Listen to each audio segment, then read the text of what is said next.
Donc chacun d'entre nous est plus ou moins dorsal ou sympathique, ou fuyant ou agressif, ou plus en ventral. Heu, Mathieu Ricard va passer 80 de son temps en ventral. Donc on a des tendances les uns et les autres. Le dorsal, c'est quand, tu sais, tu es devant la télé, tu as la flemme, tu passes des après-midi à regarder, des séries. Voilà, c'est ce moment-là. C'est aussi, quand on est timide, quand on a du mal à aller vers les autres, qu'on veut rester, invisible. Il y a les sympathiques agressifs, ceux qui veulent toujours faire des choses, qui sont toujours dans l'action, qui ont toujours des idées, qui ont peut-être toujours raison. Les colériques. Il y a des sympathiques fuyants, ceux qui mettent beaucoup d'énergie, pour, que rien ne se passe.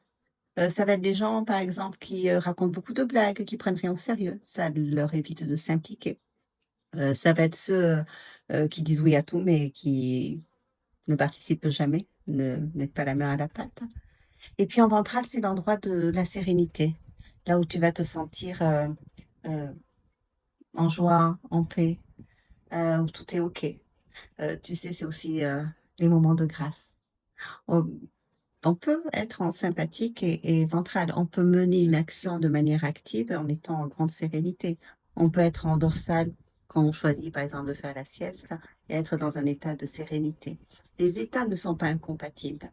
Ce qui est intéressant dans la théorie polyvagale et en tout cas dans le coaching que je pratique, c'est qu'on peut choisir quel état est le plus adéquat à ce qu'on a besoin de mettre en place, de vivre, à l'action que l'on souhaite soutenir. C'est en ça que c'est un super pouvoir.